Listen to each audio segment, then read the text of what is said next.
코리아 템베거입니다. 5월 17일 방송 시작하겠습니다. 나스닥의 전 금요일 상승으로 우리나라 장도 금요일 좋은 장을 좀 기대했는데 예상보다 좀 많이 밀렸습니다. 많이 밀렸고 코스닥은 마이너스 한 4포인트, 코스피는 18포인트 하락한 장에 마감을 했고 아무래도 그 대만이 확진자 증가로 인해서 조금 쇼크와 그리고 일본의 어떤 일본 지수의 하락, 좀 아시아 증시가 전반적으로 약세였고 그리고 나스닥 선물 지수가 좀 오후 들어 밀리면서 좀 낙폭이 확대됐던 것 같습니다.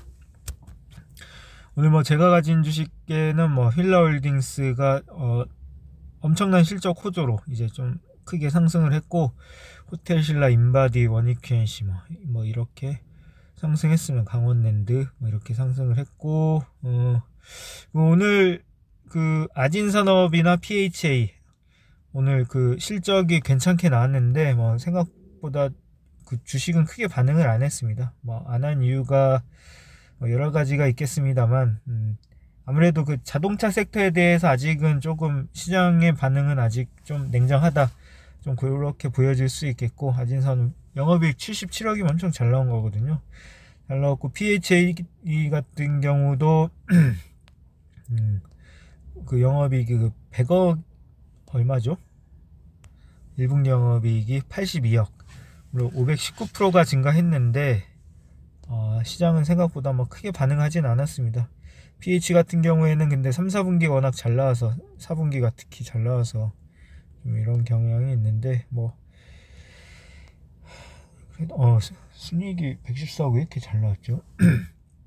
아무튼 좀 아쉬운 부분이 있는데 조금 끝까지 가지고 가도록 일단은 호재고 이거는 어쨌든 이런 단기적인 수급 문제에 대해 우려가 해소되면 이거는 저는 주가는 언제든지 크게 뛸 수 있다고 생각합니다. 뛸 수 있다고 생각하고, 그 영업이익이 일단 100억이면은 1년으로 치면 400억인데 1년에 영업이익이 400억에 시가총액이 2000억이면 좀 말도 안 되는 그런 시가총액이거든요. 왜냐면 PHA가 장기적으로 성장성이 없는 것도 아니고, 이미 이 GMP에 들어가는 전기차에 대한 부품도 다 이미 구조화가 다 된 부분이고, 미국 공장 잘 돌아가지, 현대차에 미국에 전기차 공장 짓는다고 하지, 전혀 자동차에 대한 성장성과 그리고 그런 성장성에 대한 전기차 부품에 대한 의심의 여지가 없기 때문에 이거는 너무 좀 저렴하다라고 좀 볼 수 있겠습니다.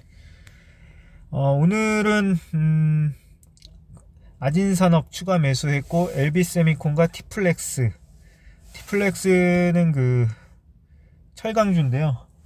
이것도 철강주는 좀 덜 올랐고, 철강주라기보다는 조금 그 안정적인 그런 철강주입니다. 그래서 보시면은 꾸준하게 그냥 올라가서 역대 최고 실적을 냈는데도 좀 주가가 지지부진 하더라고요. 해서 좀 추가 매수해봤고, 그리고 LB세미콘 대표적인 그 비메모리 후공정 업체 요즘 좀 주가가 빠져서 했고, 본느는 오늘 급등시에 좀 전량 매도했고, 어부 반도체도 최근에 조금 주가가 안 좋았는데 실적이 2분기에 좀 안 나왔습니다. 안 나왔고 해서 좀 매도했습니다. 어부 반도체가 제가 조금 이 종목을 좋다 해서 샀는데, 좀 아쉬운 거는 증권사의 애널리스트의 분석이 너무 없습니다. 애널리스트의 분석이 없다는 건 그만큼 이 회사가 IR이나 어떤 애널리스트에 대한 본인 회사의 홍보가 좀 없다고 좀 판단이 됐기 때문에 좀 그런 부분이고, 그래서 지금의 어떤 MCU가 반도체 부족이 이 팹리스 업체에 어떤 영향을 미치는지 지금 제가 정확하게 판단을 할 수가 없습니다. 일단은 MCU의 단가가 올라가서 장기적으로는 수혜라고 보지만, 제가 애널리스트의 리포트가 없으니 제가 정확히 판단할 수가 없어서 우선은 절반은 좀 아쉽지만 매도했고, 고점에 못 판 게 조금 아쉽긴 하지만 그래도 절반을 매수했고, 그래도 다른 반도체 주식이 좀 많이 빠졌기 때문에 그렇게 했습니다. 그리고 플리토란 종목을 추가 매수했고요. 아무튼 그렇습니다. 그래서 오늘은 일별 수익이 마이너스 380으로 점점 수익을 까먹고 있는 상황입니다. 이러다가 5월에는 아마 최저 수익이 날 수도 있겠는데, 아무튼 뭐 끝까지 보도록 하겠습니다. 11월부터 누적 수익은 1억 8,900이고 나쁘진 않습니다만 그래도 좀 뭔가 아쉬운 하루. 근데 제 경험상 항상 이렇게 포트 리밸런싱 할 때는 수익이 별로 좋진 않더라고요. 지금 자동차주와 기타 다른 주식으로 좀 리밸런싱 하는 중이라. 그렇고 효성 첨단소재도 계속 요즘 약세인데 보시면 수급은 나쁘지 않습니다. 외국인들 계속 사고 있지만 개인들이 이제 조금 고점에 샀던 개인들이 조금 손절하고 나가는 형식으로 될 수 있고, 그리고 오늘 좀 특이한 주식이 메리츠가 그 배당 성향을 축소하면서 오늘 큰 폭으로 하락했는데요. 배당 성향을 기존에 35%에서 10%까지 축소한다, 좀 이렇게 낮췄는데, 이거 혹시라도 접근하시려면 어느 정도 바닥 다지는 걸 보시고 좀 접근하시는 게 맞는 것 같습니다. 저도 뭐 이렇게 급락할 때 쉽게 접근했다가 좀 물린 적이 저도 여러 번 있었거든요. 그래서 특히 이 배당 성향이 축소된다는 건 엄청난 악재인 거고, 왜냐면 이 메리츠가 배당 수익률이 거의 6%, 7% 가까이 되는데, 그 연금공단이나 이런 곳에서 엄청난 그 매물이 쏟아질 확률이 높습니다. 왜냐면 국민연금공단 같은 경우는 안정적인 걸 추구하기 때문에 배당 성향이 낮아지면 당연히 주식을 매도하려고 하겠죠.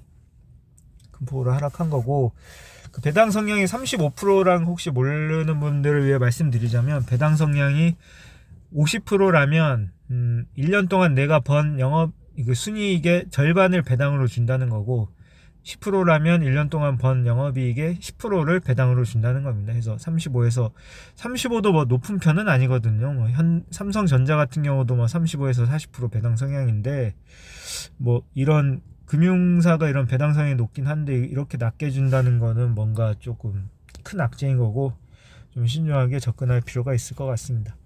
그래서 그런지 좀 고배당주들이 오늘 좀 많이 하락했습니다. 이 영향도 좀 어느 정도 있을 거라고 보여지고요. 뭐 오늘 방송 이걸로 마치도록 하겠습니다.